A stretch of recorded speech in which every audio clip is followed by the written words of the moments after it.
Hello students, तो कैसे हैं आप सब। आई होप आप सब लोग बहुत अच्छे होंगे। आज की इस वीडियो में हम बात करेंगे इवोल्यूशन क्या है, ओरिजिन ऑफ लाइफ क्या है, हमारा ब्रह्मांड कैसे बना, हमारी पृथ्वी की उत्पत्ति कैसे हुई, हमारे तारे, उछल तारे, ग्रह, उपग्रह, इनकी उत्पत्ति कैसे हुई, इस धरा पर जीवन की उत्पत्ति कैसे हुई। तो तमाम ऐसे सवालों के जवाब मिलने वाले हैं आज की इस वीडियो में। तो चलिए हम लोग वीडियो को स्टार्ट करते हैं। सबसे पहले ब्रह्मांड कैसे बना, ब्रह्मांड कब बना, ब्रह्मांड क्यों बना। तो इन सबसे भी पहला एक क्वेश्चन है, ब्रह्मांड क्या है। इस अगर हम बात करें कि ब्रह्मांड के अध्ययन को हम कॉस्मोलॉजी कहते हैं, ब्रह्मांड के अध्ययन को हम कॉस्मोलॉजी कहते हैं। और इस धरा पे ही नहीं, इस पूरे के पूरे इस दुनिया में आसमान से लेकर के पाताल तक का जहां पर भी हम कुछ भी देखते हैं वह सभी हमारा ब्रह्मांड है। आसमान में तैरते हुए तारे, टिमटिमाते हुए तारे, चमकते हुए चांद और ऊर्जान्वित करते हुए सूर्य, ये सभी हमारे ब्रह्मांड का एक अद्भुत हिस्सा है। तो ब्रह्मांड की जो उत्पत्ति है, ब्रह्मांड की जो उत्पत्ति है वो कब हुई, ब्रह्मांड की उत्पत्ति कैसे हुई, ब्रह्मांड की उत्पत्ति क्यों हुई, इस पृथ्वी की उत्पत्ति कब हुई, पृथ्वी की उत्पत्ति क्यों हुई, पृथ्वी की उत्पत्ति कैसे हुई, आकाशगंगा क्या है, सोलर पैनल क्या है, सोलर सिस्टम क्या है। तमाम ऐसे जो है सवालों के जवाब हम लोगों के माइंड में गूंज रहे हैं। उन सब के जवाब बारी बारी से मिलेंगे। तो सबसे पहला जवाब, ब्रह्मांड क्या है। जहां पर भी हम देखें, पदार्थों और ऊर्जा का संगठन ही ब्रह्मांड है, पदार्थों और ऊर्जा का संगठन ही ब्रह्मांड है। और इस ब्रह्मांड का निर्माण कैसे हुआ, तो अलग अलग थ्योरी बताती हैं। जैसे हम बात करें कि ब्रह्मांड कैसे बना, जीवों की उत्पत्ति कैसे हुई, ब्रह्मांड कितना पुराना है और पृथ्वी की उत्पत्ति कब हुई। तमाम ऐसे सवालों के जवाब मिलेंगे।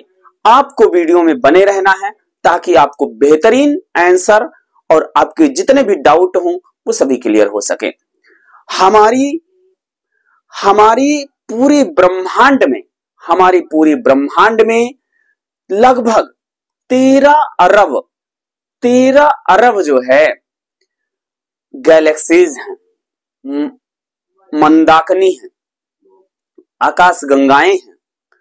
और हर एक आकाश गंगा में सूरज है, चंद्रमा है, ग्रह हैं। जैसे अब हम बात करते हैं कि ब्रह्मांड या जो ग्रह, पृथ्वी, ये सब कैसे बने। बिग बैंग थ्योरी की बात माने, जैसे उससे बिग बैंग थ्योरी को समझने से पहले जैसे हम बात करें कि मायर ने सन 1970 में बताया कि जो जैव विकासीय विज्ञान है, सबसे पहले इसको कॉस्मोलॉजी कहा ही नहीं गया। आधुनिक में अगर बात करें तो अब इसे हम कॉस्मोलॉजी कहते हैं, कॉस्मोलॉजी को हम खगोल विज्ञान कहते हैं। लेकिन सन 1970 में जैव विकासीय विज्ञान यानी कि इसे हम इवोल्यूशनरी बायोलॉजी कहते थे या इवोबायोलॉजी कहते थे। इस शब्द का प्रयोग मायर ने सन 1970 में किया था। इस पूरे ब्रह्मांड में बहुत सारी आकाश गंगाएं हैं, बहुत सारे सूरज हैं, बहुत सारे चंद्रमा हैं, बहुत सारी पृथ्वी हैं। क्योंकि अगर हम पूरे ब्रह्मांड की बात करें तो पूरा ब्रह्मांड अभी तक ज्ञात ही नहीं हो पाया। जितने भी आंकड़े दिए जाते हैं वो ज्ञात ब्रह्मांड, जो प्रकाशमय ब्रह्मांड है, उसी से दिए जाते हैं। तो हम बात करेंगे कि जो आकाश गंगाएं हैं, मिल्की वेज हैं, उसमें सभी प्रकार के बृहस्पति, शुक्र, मंगल, बुध, पृथ्वी, चंद्रमा, सभी ग्रह, उपग्रह, तारे, पुछल तारे सभी सम्मिलित हैं। इसके बाद अगर हम बात करें कि ब्रह्मांड किससे बना है, तो ब्रह्मांड का निर्माण ऊर्जा और पदार्थ से मिलकर बना हुआ है। अमेरिकी वैज्ञानिकों ने बताया कि ब्रह्मांड की जो अनुमानित आयु है वह 13.7 अरब वर्ष पूर्व है। ब्रह्मांड की उत्पत्ति 13.7 अरब वर्ष पूर्व मानी जाती है। इस ब्रह्मांड में जो चीजें बनी हुई हैं, जो पदार्थ हैं वो किस चीज से मिलकर बना हुआ है या वह पदार्थ क्या है। तो ब्रह्मांड की उत्पत्ति दो चीजों से हुई है, ब्रह्मांड का निर्माण दो चीजों से हुआ है, एक तो पदार्थ और दूसरा ऊर्जा। ऊर्जा से आप सभी परिचित हैं, लेकिन वह कौन सा पदार्थ था जिसने ब्रह्मांड का निर्माण किया, तो उस पदार्थ का नाम था हीलियम। क्या नाम था? हीलियम नाम था। बहुत ही इंपॉर्टेंट क्वेश्चन है। अगर आपसे पूछा जाए कि पहले ब्रह्मांड में सबसे पहला ऐसा कौन सा पदार्थ था जो सबसे पहले बना, तो वो आद्य पदार्थ था जिसका नाम था हीलियम। और यह हीलियम जो है, जिस प्रकार से हमारे बहुत सारे मॉलिक्यूल बनते हैं, बहुत सारे अणु बनते हैं, उसी तरह से इस आद्य पदार्थ में भी इलेक्ट्रॉन, प्रोटॉन और न्यूट्रॉन से मिलकर ही बना हुआ था। लेकिन अगर हम बात करें कि पृथ्वी की उत्पत्ति कैसे हुई, ब्रह्मांड की उत्पत्ति कैसे हुई और पृथ्वी पर जीवों की उत्पत्ति कैसे हुई, या पृथ्वी पर जीवों की उत्पत्ति कैसे हुई होगी, तो इनसे जुड़े हुए तमाम प्रकार की हाइपोथेसिस दी गई हैं। जैसे हम पहले हाइपोथेसिस की बात करते हैं, big bang theory. Big bang theory क्या है, जिसे हम बिग बैंग थ्योरी कहते हैं, ये किसके द्वारा प्रपोज्ड की गई है, ये तमाम ऐसी बातें हम लोग बिग बैंग थ्योरी में जानने वाले हैं। तो सबसे पहले हम बात करते हैं इस थ्योरी को किसने प्रपोज्ड किया था। तो हम बात करते हैं कि बिग बैंग थ्योरी क्या है और बिग बैंग थ्योरी को किसने प्रपोज्ड किया। तो बिग बैंग थ्योरी को यहाँ पर अगर हम बात करें, बिग बैंग हाइपोथेसिस जो है, यहाँ पर लेमेत्रे एंड गैमो एंड डिके, यहाँ पर आप देख सकते हैं जो डिक हैं, इन्होंने इस 1931, 1948 और 1964 में इन वैज्ञानिकों ने इनका समर्थन किया, बिग बैंग थ्योरी का समर्थन किया और बताया कि जब ब्रह्मांड का निर्माण हो रहा था, तो ब्रह्मांड का निर्माण कैसे हुआ, इन्होंने अपने बिग बैंग थ्योरी में बताया कि जो पदार्थ थे, जो कण थे, जो प्रतिकण थे, जो छोटे बड़े अणु थे, छोटे बड़े पदार्थ थे, इन दोनों में क्या हुआ, बड़ा ही तेजी के साथ में प्रतिकर्षण हुआ और प्रतिकर्षण के कारण विस्फोट हुआ और विस्फोट से क्या हुआ कि नए नए पदार्थ बने और नए नए जब पदार्थ बने, जैसे उसमें हाइड्रोजन का निर्माण हुआ, हाइड्रोजन का जब निर्माण हुआ तो हाइड्रोजन के मिलने से हीलियम का निर्माण हुआ और इसी तरह से हीलियम में और एक हाइड्रोजन मिलने से एक और तत्व का निर्माण हुआ और फिर हीलियम में दो हाइड्रोजन मिलने से एक नए तत्व का निर्माण हुआ। इस प्रकार से नए नए पदार्थ बनते रहे, नए नए मॉलिक्यूल्स बनते रहे और इसीलिए आज भी देखा जाता है कि कुछ ऐसे ग्रह हैं, कुछ ऐसे तारे हैं, कुछ ऐसे पुछल तारे हैं, कुछ ऐसे ग्रह हैं, कुछ ऐसे उपग्रह हैं जो आज भी विस्फोटक का कार्य करते हैं, आज भी जो है वो प्रज्वलित होते हैं, आज भी वो जल रहे हैं, आज भी वो दहक रहे हैं। ये बिग बैंग थ्योरी में कहा गया है कि इसमें कणों के मध्य बड़ी तेजी के साथ में प्रतिकर्षण हुआ और प्रतिकर्षण से क्या हुआ, विस्फोट हुआ और विस्फोट से रासायनिक क्रियाएं बदली जिससे वहां पर नए नए भागों, नए नए अणुओं, नए नए यौगिकों का निर्माण हुआ और आज जाकर के जब वो कंडेंस हुए तो वो आज भी वह प्रज्वलित पिंड के रूप में आज भी हम लोगों को दिखाई देते हैं। बिग बैंग थ्योरी जो है कि समर्थन करता ये हमारे वैज्ञानिक थे। तो बिग बैंग थ्योरी में क्लियर कर दिया गया है कि इसमें क्या हुआ, कण और प्रतिकणों के मध्य भारी प्रतिकर्षण हुआ जिससे विस्फोट हुआ और यहाँ पर क्या हुआ, कुछ पदार्थ बड़ी तेजी के साथ जब विस्फोट हुए तो कंडेंस हो गए, और कंडेंस हुए तो उसके पास जाकर के पिंडों में विभक्त हो गए, और वही पिंड क्या है, वही पिंड ग्रह, उपग्रह, तारे, पुछल तारे ये सब बनते रहे। और इसीलिए कुछ ग्रह आज भी, कुछ पिंड आज भी प्रज्वलित होते रहते हैं according to big bang theory. अब हम नेक्स्ट थ्योरी की बात करते हैं, तो अब हम नेक्स्ट हाइपोथेसिस की बात करते हैं। नेक्स्ट हाइपोथेसिस जो हमारा है न्यूबुलर जो हाइपोथेसिस है, न्यूबुलर हाइपोथेसिस जो है वो कांट और लाप्लास के द्वारा प्रस्तुत किया गया था। इसमें बताया गया कि जो हमारा अंतरिक्ष में जो पिंड था बहुत ही तप्त था और घूर्णी गति के कारण जो है हमारी पृथ्वी का निर्माण हुआ और उसकी उम्र जो है 4.6 अरब वर्ष पूर्व मानी जाती है। 4.6 अरब वर्ष से 5 अरब वर्ष पूर्व मानी जाती है।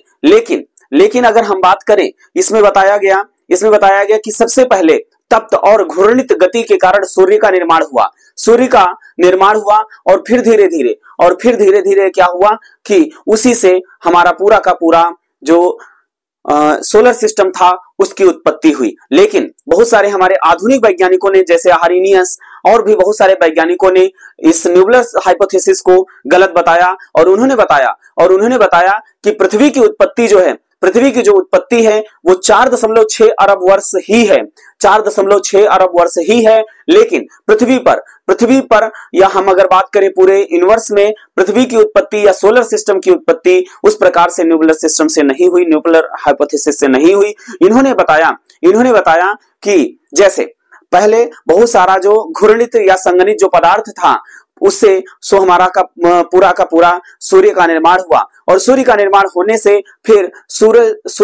होने से क्या हुआ कि बहुत तप्त था, बहुत ही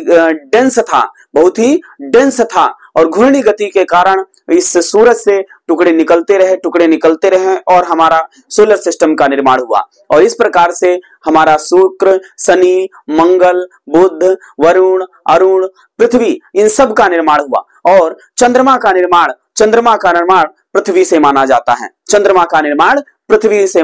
है। अब हम बात करेंगे पृथ्वी पर जीवों की उत्पत्ति कैसे हुई, origin of life on earth. बच्चों अब हम लोग पढ़ेंगे ओरिजिन ऑफ लाइफ मींस जीवन की उत्पत्ति कैसे हुई और कब हुई, क्यों हुई, कहां पर हुई। तो जीवन की उत्पत्ति पृथ्वी पर हुई, कब हुई, कहां पर हुई, कैसे हुई, ये हम बात करेंगे। तो इसको लेकर के कैसे हुई बहुत सारे मत दिए गए हैं। तो यहाँ पर एक मत की बात करते हैं हम, यहाँ पर लिखा हुआ है, इसे आप देख रहे हैं स्पॉन्टेनियस जो है जनरेशन, स्पॉन्टेनियस जो जनरेशन है इसी को हम एक और नाम से जानते हैं जिसे हम अबायोजेनेसिस कहते हैं। अबायोजेनेसिस को हम एक और नाम से जानते हैं, ऑटोजेनेसिस कहते हैं। अब जो ये ऑटोजेनेसिस है इसका मतलब होता है, कहा गया है, इस सिद्धांत में बताया गया है, हमारे थेल्स नामक वैज्ञानिक, अरस्तु हैं, बहुत सारे वैज्ञानिकों ने ये बताया है कि निर्जीव पदार्थों से ही, इस थ्योरी में बताया गया है कि जो सजीव पदार्थ होते हैं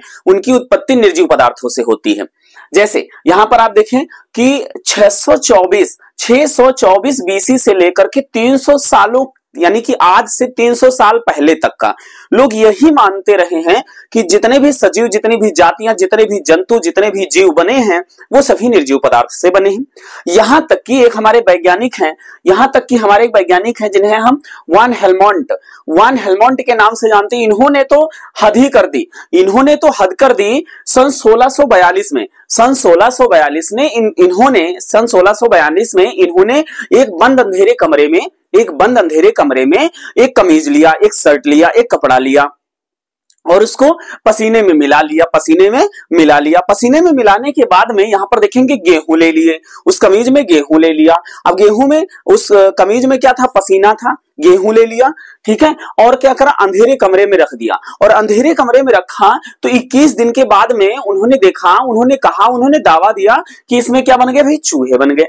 यहां तक कि उस सदी में अगर हम बात करें, उस समय में बात करें, तो बहुत सारे हमारे ऐसे वैज्ञानिक थे जो लोग ऑफ कोर्स बड़े दावे के साथ कहते थे कि पसीने से, कीचड़ से या गंदगी से, धूल से, कचरे से ही सजीव यानी कि निर्जीव पदार्थ से ही सजीव पदार्थ का निर्माण होता है, यानी निर्जीव पदार्थों से ही सजीव पदार्थ बनते हैं, जीवधारी का निर्माण होता है। और ये सारी थ्योरी जो है स्पॉन्टेनियस जनरेशन, अबायोजेनेसिस या ऑटोजेनेसिस के नाम से जानी जाती है, जिसे हम कहते हैं अजीवोत जीवात्पत्ति। मतलब निर्जीव पदार्थों से जीवों की उत्पत्ति के बारे में यहां पर इसमें हम लोग पढ़ते हैं, जिसे हम स्पॉन्टेनियस जनरेशन कहते हैं, या स्पॉन्टेनियस यहां पर हम देखेंगे जनरेशन कहते हैं, जिसे अबायोजेनेसिस कहते हैं। ठीक है भाई। अब यहां तक कि कुछ लोग तो आज भी इस बात का दावा करते हैं कि गधे के मूत्र से क्या हो जाता है, बिच्छू का निर्माण हो जाता है। आज तक का लोग भी मानते हैं कि गधे के मूत्र से बिच्छू का निर्माण होता है। पसीने से, मल से, मैल से, जू, खटमल, लीचर, इन सब का निर्माण होता है। ठीक है। लेकिन धीरे धीरे जब जीवधारी विकसित होते गए और उनमें देखा गया कि भैया जनन जीवधारी कर रहे हैं, जीवधारी जनन करके जीवधारी को जन्म दे रहे हैं, तो अरस्तु ने कहा कि जब जीवधारी विकसित हो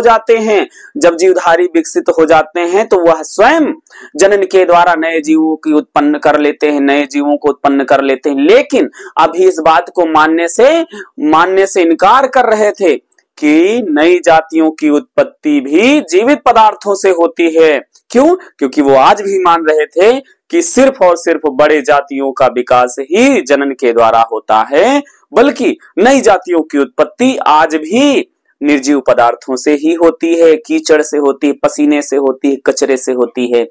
तो ये चीजें हम लोग इस सिद्धांत में पढ़ते हैं। और अब हम देखेंगे कि नेक्स्ट जो है उसमें, और यहां पर बहुत सारे वैज्ञानिकों ने निर्जीव पदार्थों से सजीव पदार्थ के उत्पन्न करने के बारे में बहुत सारे एक्सपेरिमेंट भी किए हैं। तो वो कौन कौन से वैज्ञानिक हैं? देखिए, हम चारों एक साथ नहीं लिख सकते, इसलिए हम लोग एक एक समझते रहेंगे और उनके उदाहरण भी देते रहेंगे, उदाहरण भी लिखते रहेंगे। तो कौन कौन से वैज्ञानिक हैं, चलिए हम बात करते हैं वन बाय वन। अब हम लोग पढ़ेंगे कौन सा सही है, अजीवात जीवोत्पत्ति या जीवात जीवोत्पत्ति। तो यहां पर हम बात करेंगे कि सबसे पहले कंट्रोवर्सी को देख लेते हैं कि जीवों से जीव की उत्पत्ति होती है या निर्जीव पदार्थों से जीव की उत्पत्ति होती है। तो यहां पर हम कंट्रोवर्सी ऑफ अबायोजेनेसिस मींस अजीवात जीवोत्पत्ति की जो कंट्रोवर्सी है, विवाद है, उसमें क्या कहा गया है कि जो हमारे हार्वे नामक वैज्ञानिक जो है सन 1651 में और हक्सले नामक वैज्ञानिक सन 1870 में, इन्होंने क्या करा, इन्होंने जीवात जीवोत्पत्ति को लेकर के एक बड़ा बयान दिया और इन्होंने बताया कि जीवों से ही जीव की उत्पत्ति होती है, और जीवों से ही जीव की उत्पत्ति होती है। यह शब्द बड़ा जरूरी है, आपको याद होना चाहिए कि ओमनीज ओवम ई विवो, जिसे हम बायोजेनेसिस कहते हैं। और इनके सिद्धांत को लेकर के, इनके समर्थन को लेकर के हमारे एक वैज्ञानिक हैं जिन्हें हम फ्रांसिस्को रेड्डी के नाम से जानते हैं। इन्होंने सन 1668 में एक एक्सपेरिमेंट किया। बहुत ही प्यारा एक्सपेरिमेंट है, बहुत ही जबरदस्त एक्सपेरिमेंट है। उन्होंने क्या करा, उन्होंने दो कांच के बर्तन लिए और उन बर्तनों में क्या करा, मांस यानी मछली का मांस कह लीजिए या सांप का मांस कह लीजिए, या आप इन शॉर्ट आप कह सकते हैं कि मांस के टुकड़े लिए और दोनों जारों में मांस के टुकड़ों को उबाल लिया, यानी कि उबले हुए मांस को कह लीजिए, उबले हुए मांस के टुकड़ों को रख लिया और एक जार में क्या करा भाई, कागज परचमेंट पेपर लगा दिया, दूसरे को खुला छोड़ दिया। जब एक खुले वाले जार में मक्खियां जाती, वहां पे मांस को खाती और मक्खियां अंडे देती। तो यहाँ पर कुछ दिनों में देखा गया कि जो खुला वाला जार था उसमें मक्खियों के बच्चे, मक्खियों के अंडे मिले, लेकिन जो जार जिस पर पर्चमेंट पेपर लगा था, जो कागज लगा था, उस पर किसी भी प्रकार के मक्खी के अंडे नहीं देखे गए। तो इससे पता चला कि देखिए मांस के टुकड़े उस जार में थे जिसमें कागज लगा हुआ था, जो इसका ढक्कन बंद था, जिसमें कागज कवर था, और मांस के टुकड़े उसमें भी थे जिसमें कागज नहीं लगा था। लेकिन खुले वाले जार में अंडे देखे गए और बंद वाले जार में अंडे नहीं देखे गए। इससे पता चलता है कि मांस से अंडों का उत्पादन नहीं, बल्कि वहां पर जो मधुमक्खियां गई थी उनसे नई जो मक्खियां गई थी उनसे नई मक्खियों का निर्माण हुआ है, नई मक्खियों का जन्म हुआ है। और जहां पे मक्खियां गई ही नहीं वहां पर मांस में अंडे देखे ही नहीं गए। इसलिए कहीं ना कहीं ये थ्योरी प्रूव करती है कि जीवों से ही जीव की उत्पत्ति होती है, क्योंकि जहां पे मक्खियां गई वहां पर ही जीव बना और जहां पे मक्खियां नहीं गई वहां पे जीव नहीं बना। इसलिए इसे हम बायोजेनेसिस कहते हैं और फ्रांसिस्को रेड्डी ने बायोजेनेसिस का भरपूर समर्थन किया है बुद्ध प्रूफ के साथ में। लेकिन सन 1674 की बात है, सन 1674 की बात है। हमारे डच वैज्ञानिक, वैसे ये हमारे एक इटालियन वैज्ञानिक थे, हमारे डच वैज्ञानिक सन 1674 में, जिनका नाम हम लोग बड़े अदब से लेते हैं, क्योंकि इन्होंने खोज ही ऐसी करी है, जिन्हें हम क्या कहते हैं, एंटोनी वान लीवेनहॉक कहते हैं। एंटोनी वान लीवेनहॉक सन 1674 में एक माइक्रोस्कोप के द्वारा जीवाणुओं की खोज कर देते हैं। और जब जीवाणुओं की खोज कर देते हैं तो ये बताते हैं कि देखिए भाई, गंदे पानी में, गंदी जगहों पे जीवाणु यानी कि माइक्रो ऑर्गेनिज्म, सूक्ष्म जीव देखे गए हैं। तो भाई कहीं ना कहीं वैज्ञानिकों में फिर से अजीवात जीवोत्पत्ति की एक कह सकते हैं उस समर्थन एक उभार आ जाता है कि बड़े जीवधारी नहीं सही, बड़े जीवधारी भले ही ना सही, लेकिन छोटे जीवधारी बिना जीवों की ही उत्पत्ति या बिना जीवों की उपस्थिति से ही उत्पन्न होते हैं। और इसमें बड़ी ही कंट्रोवर्सी देखी गई। अब हम बात करते हैं एक और वैज्ञानिक के, जिन्होंने ये समर्थन दिया है कि जीव से ही जीव की उत्पत्ति होती है। तो कौन से वो वैज्ञानिक हैं जानने के लिए आपको बने रहना पड़ेगा भाई वीडियो में। तो चलिए हम लोग वीडियो में अगला पहलू देखते हैं कि हमारे कौन से ऐसे नेक्स्ट वैज्ञानिक है जिन्होंने जीवोत्पत्ति बायोजेनेसिस का समर्थन किया है। तो हमारे अगले वैज्ञानिक थे लेजेरो स्पलेंजनी ने क्या करा, सब्जियों को और मांस को एक साथ उबाल करके शोरबा बनाया और शोरबा बनाने के बाद में उन्होंने दो पात्रों में उस शोरबे को रखा। एक पात्र को जो है ढक्कन ढीला कर दिया, एक शोरबा जिसमें रखा, जिस जार में शोरबा रखा उसके ढक्कन को ढीला कर दिया।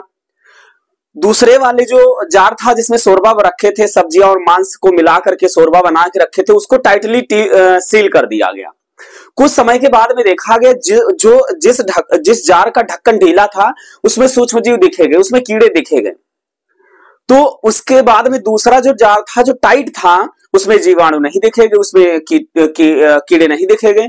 तो बहुत सारे वैज्ञानिकों ने इसका विरोध भी किया। उन्होंने कहा कि जो लेजेरो स्प्लेंजनी जो है, इन्होंने जो जिसमें कीड़े बने हैं उनको कम उबाला था और जिसमें कीड़े नहीं बने हैं उनको ज्यादा उबाला था। तो ऐसा उन लोगों ने इन पर आरोप लगा दिया। लेकिन यही तक नहीं रुका, हमारे अगले वैज्ञानिक लुईस पास्चर ने सन 1860 से 1862 तक एक बेहतरीन एक्सपेरिमेंट किया। इन्होंने क्या करा, इन्होंने 3 गोलपेंदी के फ्लास्क लिए या जार लिए, 3 गोलपेंदी के फ्लास्क लिए। तो यहां पर हम देखेंगे भाई 3 गोलपेंदी के फ्लास्क लिए। अब जो 3 गोलपेंदी के फ्लास्क लिए यहां पे देख सकते हैं, 3 गोलपेंदी के फ्लास्क लिए, ये 3 गोलपेंदी के फ्लास्क लिए। इसमें इन्होंने क्या करा भाई, ईस्ट को और शुगर को, ईस्ट और शुगर तीनों में, ईस्ट और शुगर, ये ईस्ट और शुगर का सॉल्यूशन लिया। तीनों में ईस्ट और शुगर का सॉल्यूशन लिया। अब इसको उबाला, तीनों को जब उबालने के बाद में क्या किया, इसको गर्म करने के साथ में एक क्या करा कि एक का जो मुख था उसको गर्म करके खींच लिए और हंस की गर्दन जैसे बना दिए, हंस की गर्दन के जैसे बना दिए। दूसरे को क्या करा,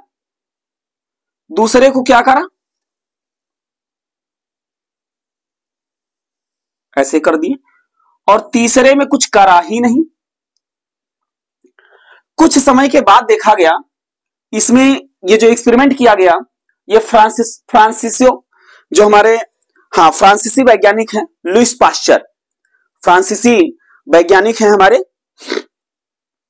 फ्रांसीसी वैज्ञानिक हैं लुईस पाश्चर। इन्होंने ये इस एक्सपेरिमेंट को करा, तो कुछ दिन के बाद में देखा कि इस पात्र में जो सी नंबर पात्र है, इसमें देखा गया कि सूक्ष्मजीव देखने को मिले, कीड़े देखने को मिले। इसमें देखा गया, इसमें अगर सपोज दैट माने कि हम यहाँ पे 8 दिनों में देखा गया, तो यहाँ पर 21 दिन के बाद देखा गया। यहां पर देखा ही नहीं गया सूक्ष्मजीवों को। क्यों? क्योंकि यहां पर देखो, इन्होंने बायोजेनेसिस, इन्होंने क्या करा था, अबायोजेनेसिस को गलत साबित करने के लिए, बायोजेनेसिस थ्योरी को सही करने के लिए, दूसरे लैंग्वेज में कहें तो सही को सही और गलत को गलत करने के लिए इन्होंने इस एक्सपेरिमेंट को करा। और इन्होंने देखा गया कि इम्प्योर जो एयर है वो सीधे जाके इसमें मिल जा रही है।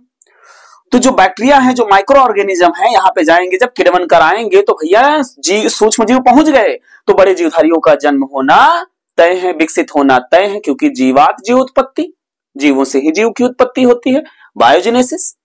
एंड यहां पर देखेंगे थोड़ा सा वक्त लगा, लेकिन जीव यहाँ पे सूक्ष्म जीव आए, देर से आए लेकिन आए, है ना। तो यहां पर क्या हुआ, यहां पर भी जीव बन गए लेकिन वक्त लगा। लेकिन यहां पर क्या हुआ, यहां पर पूरी तरह से प्योर एयर आई, जिसमें बैक्टीरिया आया ही नहीं, माइक्रो ऑर्गेनिज्म आया ही नहीं, और यहां पर किण्वन हुआ ही नहीं, तो ये सड़ा ही नहीं और इसमें जीव बने ही नहीं।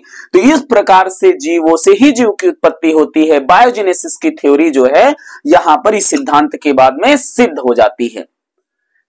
तो आई होप आप लोगों को मजा आ रहा होगा, समझ में आ रहा होगा। और बायोजेनेसिस क्या है, अबायोजेनेसिस क्या है, जीवों से ही जीव की उत्पत्ति होती है, इसकी पुष्टि जो है लुईस पाश्चर सिद्धांत के बाद में, लुईस पाश्चर जो है एक्सपेरिमेंट है, इसके बाद से इस एक्सपेरिमेंट के बाद में अगर हम बात करें तो इस चीजें जो है यहाँ पे कंट्रोवर्सी रही, इसमें जो है एक दूसरे के विरोधी रहे, यानी कि विवाद का कारण रहे।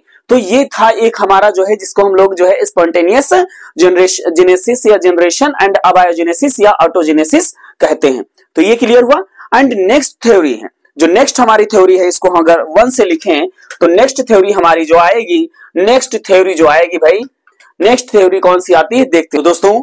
अब यहां पर हम देखेंगे जो दूसरा सिद्धांत है, दूसरा जो थ्योरी है, दूसरा थ्योरी कौन सा है, थ्योरी ऑफ स्पेशल क्रिएशन, मतलब विशेष सृष्टिवाद, विशेष निर्माण। इस थ्योरी में बताया गया है, कि देखेंगे यहां पर बीसी यानी कि ईसा पूर्व के बाद, बीसी के बाद जो धर्म प्रचार हुआ, बीसी के बाद में जो धर्म प्रचार हुआ, उसमें बताया गया कि उसमें क्या क्या बताया गया, ऐसी कहानियां बताई गई, ऐसी बातें बताई गई जो बिना किसी आधार की थी। जैसे यहां पर देख रहे हैं, ईश्वर के प्रति लोगों की आस्था इतनी बढ़ी, आस्था बढ़नी चाहिए, आस्था बढ़ने का कोई भी गलत रीजन नहीं है। आस्था होनी चाहिए, आस्था रखनी चाहिए, हर इंसान को एक दूसरे इंसान से आस्था रखनी चाहिए, हर एक प्राणी को दूसरे प्राणी से आस्था रखनी चाहिए, हर एक फैक्टर से, दुनिया के हर एक फैक्टर को हर दूसरे फैक्टर से आस्था रखनी चाहिए, श्रद्धा रखनी चाहिए, भाव रखना चाहिए, आस्था रखनी चाहिए, लगाव रखना चाहिए। लेकिन वो आस्था अंधी नहीं होनी चाहिए, अज्ञानतापूर्ण नहीं होनी चाहिए। इसमें कहा गया भाई कि जो पृथ्वी पर जीवों का निर्माण हुआ वो ईश्वर की इच्छा से हुआ। किसी धर्म में बताया गया कि किसी विशेष शक्ति के कारण हुआ। जैसे इसी प्रकार से एक ग्रंथ है जिसे हम बाइबल कहते हैं, बाइबल के नाम से जानते हैं। बाइबल में बताया गया कि जो पूरी पृथ्वी का या पूरे ब्रह्मांड का जो निर्माण है वो 6 दिन में हुआ। बाइबल में ये बात कही गई कि पूरी की पूरी जो पृथ्वी है, पूरे का पूरा जो ब्रह्मांड है, उसका निर्माण 6 दिनों में हुआ है। कैसे कैसे हुआ है, जैसे पहले दिन इसमें बताया गया है कि बाइबल में बताया गया कि जो पहले दिन में पृथ्वी और स्वर्ग का निर्माण हुआ, दूसरे दिन भी आकाश और जल का निर्माण हुआ, और तीसरे दिन धरती और वनस्पति यानी पेड़ पौधों का निर्माण हुआ, चौथे दिन सूर्य, चंद्रमा और तारों का निर्माण हुआ, 5वें दिन मछली और पक्षियों का निर्माण हुआ और छठे दिन मनुष्य और जितने स्थलीय जीव थे उन सब का निर्माण हो गया। यानी कि 6 दिन में बाइबल के माने तो पूरी की पूरी धरा, पूरी की पूरी पृथ्वी का निर्माण 6 दिन में हो गया। और यहां पर हम बात करेंगे इसी तरह से, जैसे हिंदू धर्म ग्रंथों को माने तो उसमें दिखाया गया है कि हमारी सृष्टि का निर्माण, हमारी पृथ्वी का निर्माण, हमारे धरा का निर्माण, हमारे जीवों का निर्माण ब्रह्मा ने किया है। यहां तक का ये बताया गया है कि जो उच्च प्राणी के, उच्च जाति के, उच्च कोटि के जो प्राणी हैं उनका निर्माण ब्रह्मा के मुख से हुआ है। यहां तक कि ये बताया गया है कि जो बकरियां हैं या छोटे छोटे जानवर हैं उनका निर्माण ब्रह्मा के पैरों से हुआ है। यहां तक कि पक्षियां, वनस्पतियां और इस प्रकार से जो पेड़ पौधे हैं उन सब का निर्माण ब्रह्मा के बालों से बताया गया है। तो इस प्रकार से हम देखते हैं कि जो सृष्टिवाद का सिद्धांत है, वो वैज्ञानिक तरीके से वहां पर प्रूव नहीं हो पाया और इसीलिए वो आगे चल करके असफल रहा। तो चलिए हम देखेंगे भाई यहां पर कि तीसरा सिद्धांत क्या कहता है या अगला सिद्धांत क्या कहता है कि पृथ्वी पर जीवों की उत्पत्ति कैसे हुई है। तो ये था हमारा सृष्टिवाद सिद्धांत, जिसे हम इंग्लिश में थ्योरी ऑफ स्पेशल क्रिएशन के नाम से जानते हैं। तो देखते हैं हमारा नेक्स्ट थ्योरी कौन सा आता है। दोस्तों, ये है तीसरा जो सिद्धांत है, जिसे हम थर्ड थ्योरी कहते हैं। इस थ्योरी का नाम है कॉस्मोजोइक थ्योरी। कॉस्मोजोइक थ्योरी जो है ब्रह्मांडवाद के नाम से जानी जाती है। यहाँ पर बताया गया है कि जीवों की उत्पत्ति कैसे हुई है। तो यहाँ पर बहुत सारे हमारे ऐसे वैज्ञानिक हैं जिन्होंने ये बताया है कि पृथ्वी पर जीवों की उत्पत्ति पृथ्वी पर स्वयं से भले ही नहीं हुई है, लेकिन यहाँ पर पूरे ब्रह्मांड में जीवद्रव्य उपलब्ध है। और ये बताया गया है कि पृथ्वी पर जीवों की उत्पत्ति कैसे हुई है, इसके लिए हमारे बहुत सारे वैज्ञानिकों ने कहा कि इस पूरे ब्रह्मांड में जीव द्रव्य के बीजाणु मौजूद हैं और यह कहीं ना कहीं से यह बीजाणु पृथ्वी पर आकर के गिरे हैं और पृथ्वी पर जीव द्रव्य जो बीजाणु है आकर के जब गिरे हैं वो सरवाइव करे हैं, बढ़े हैं, तो जीव द्रव्य में बने और जीव द्रव्य से जो है नए नए जीवधारियों का निर्माण हुआ। लेकिन क्या ऐसा संभव है? जी बिल्कुल नहीं है। क्यों? क्योंकि जो हमारा इन्वायरमेंट है, जो हमारा ब्रह्मांड है, वो इतना ज्यादा ठंडा है कि वहां से कोई भी जीव द्रव्य स्पोर आना और उसके बाद सर्वाइव कर पाना बिल्कुल संभव नहीं है। तो इसीलिए हम देखते हैं कौन कौन से वैज्ञानिक इस मत का जो है प्रपोज्ड किए हैं या परिकल्पनाएं दिए हैं। तो जैसे यहाँ पर आप देख रहे हैं, इसे हम कॉस्मोजोइक थ्योरी कहते हैं। इसे हिंदी में ब्रह्मांडवाद के नाम से जाना जाता है और यह परिकल्पना जो है रिचटर ने सन 1865 में और प्रेयर ने सन 1880 में और हेमहोज ने सन 1884 में और आर्हीनियस ने सन 1908 में और होयल व बॉन्डी आदि ने सब लोगों ने मिलके ये ब्रह्मांडवाद का सिद्धांत दिया। और इसमें इन सभी वैज्ञानिकों ने बारी बारी से ये कहा है कि पृथ्वी पर जीवों की उत्पत्ति ब्रह्मांड से ही हुई। इसमें बताया गया है कि जिस समय ब्रह्मांड का निर्माण हो रहा था उसी ब्रह्मांड में जीवों को जन्म देने के लिए या जीवों का विकास करने वाले बीजाणु उपलब्ध थे और वह जीव द्रव्य पृथ्वी पर आकर के गिरे और धीरे धीरे इस पृथ्वी पर जीवों का निर्माण हुआ, जीवों का विकास हुआ। लेकिन हम देखते हैं यहाँ पर अपने अलग अलग वैज्ञानिक अलग अलग सिद्धांत देते हैं। जैसे इन्होंने, अगर हम बात करें, जिन्होंने अंततः यहाँ पर देखेंगे, इन्होंने ये भी कहा है कि यह अनंतकालिता, मतलब यह अनंतकालिता, जिस समय हमारा ब्रह्मांड बन रहा था उसी समय बीजाणु बने थे, उसी समय जीव द्रव्य बने थे और जीव द्रव्य को इन्होंने इमोर्टल कहा है, नश्वर कहा है, अमर कहा है। इसीलिए इस सिद्धांत को हम लोग अनंतकालिता, इंटायरिटी ऑफ लाइफ में विश्वास किया गया है। इस कॉस्मो, यहाँ पर आप देख रहे हैं ब्रह्मांडवाद में क्या किया गया है, इंटायरिटी ऑफ लाइफ यानी कि अनंतकालिता में विश्वास किया गया है ये कभी नष्ट नहीं होते हैं, अमर रहते हैं। जैसे रिचर्ड ने कहा है जीवों का विकास जो है जीव द्रव्य से होता है, जीव द्रव्य से होता है, और यह अकस्मात हुआ है, पृथ्वी पर हुआ है, और जीव द्रव्य के माध्यम से हुआ है, बीजाणु के माध्यम से हुआ है, और अकस्मात हुआ है, अर्थात ये कहीं ना कहीं ब्रह्मांड से पृथ्वी पर आकर के गिरे हैं। दूसरा हमारे वैज्ञानिक हैं जिसे हम हेमहोज के नाम से जानते हैं, इन्होंने कहा कि जीव द्रव्य जो है खगोल पिंडों के साथ पृथ्वी पर गिरे हैं। मतलब जिस समय हमारी पृथ्वी है, जिस समय हमारा जो है सोलर सिस्टम बन रहा था, जिस समय हमारा यूनिवर्स बन रहा था, उसी समय जीव द्रव्य था, और जैसे जैसे पृथ्वी का निर्माण हुआ इनके हिसाब से जीव द्रव्य भी पृथ्वी पर आकर के, बीजाणु भी पृथ्वी पर आकर के गिरे और जीव द्रव्य का निर्माण किया, नए नए जीवों का निर्माण किया, अकॉर्डिंग टू हेमहोज। एंड तीसरे हमारे वैज्ञानिक है यहाँ पर आर्हीनियस ने कहा कि इसके बीजाणु ब्रह्मांड में कहीं ना कहीं बिल्कुल थे, ऑफ कोर्स थे, और वो कहीं ना कहीं जो है ब्रह्मांड के निर्माण के समय, पृथ्वी के निर्माण के समय आए, और उन्होंने क्या करा, धीरे धीरे छोटे छोटे जीवों से फिर बड़े बड़े जीवों का निर्माण किया।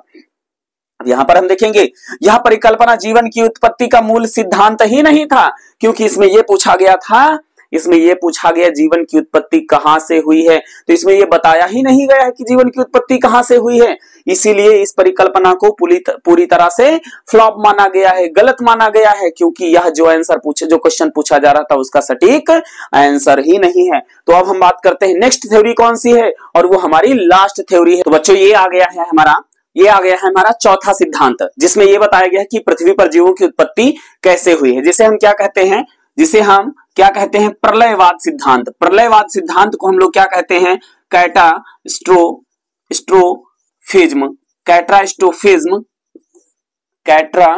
कैटास्ट्रोफिज्म यहाँ पर एंड सडन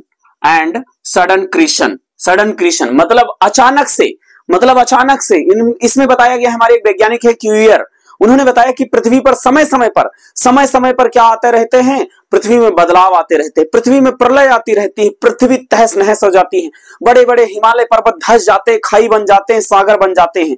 जैसे इसमें उदाहरण में यह भी बताया गया, जैसे जहां पे आज हमारा हिमालय पर्वत है, जहां पर आज हमारा हिमालय पर्वत है, यहां पर पहले कभी तटस्थ महासागर हुआ करता था, लेकिन पृथ्वी पर बहुत सारे टेक्टोनिक मूवमेंट होते हैं, प्रलय आते रहते हैं, और उसमें बताया गया है कि पृथ्वी तहस नहस हो जाती है, और तहस नहस हो जाने से जितनी भी जीव जातियां होती हैं, जंतु होते हैं, पौधे होते हैं, सब नष्ट हो जाते हैं, उनका सबका नाश हो जाता है, और इस प्रकार से जो पृथ्वी हमारी होती है वो फिर से आद्य हो जाती है, और आद्य पृथ्वी से फिर से रासायनिक संगठन होता है, भौतिक परिवर्तन होते हैं, जैविक परिवर्तन होता है, और नए नए जैविक अणु बनते हैं, और इस प्रकार से नए नए जीवों का निर्माण होता है। तो इस प्रकार से आपके सामने चार सिद्धांतों के बारे में बता दिया गया है। जिस प्रकार से यहाँ पर आप देख रहे हैं चारों सिद्धांत के नाम लिखे हुए हैं, चारों प्रकार की थ्योरी लिखी गई है कि किस प्रकार से ओरिजिन ऑफ लाइफ जो है, यानी कि जीवों की उत्पत्ति कैसे होती है। तो आप लोगों को ये आपको बताना है कौन सा सिद्धांत आपको सबसे बेहतरीन लगा, कौन सा सिद्धांत सबसे अच्छा लगा, और इसके बाद में हम बात करेंगे आधुनिक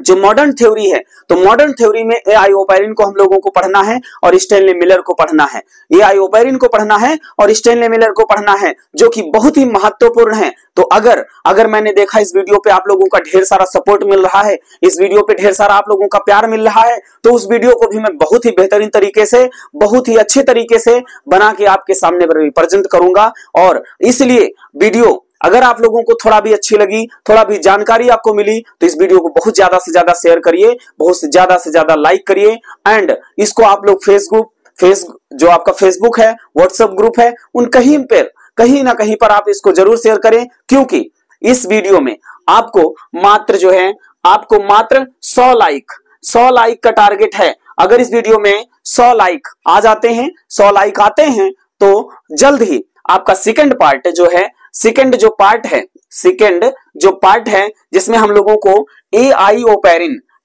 ओपेरिन और स्टैनली मिलर के बारे में बहुत ही बेहतरीन तरीके से बताया जाएगा। तो भाई इसमें थोड़ा सा आप लोग सपोर्ट करिए, और अगर आप हमारे चैनल पर नए हैं तो परिवार का हिस्सा बनने के लिए आप जो है क्या करना है, आप सभी जानते हैं। परिवार का हिस्सा बनने के लिए आपको क्या करना है, थोड़ी सी मेहनत करनी है भाई।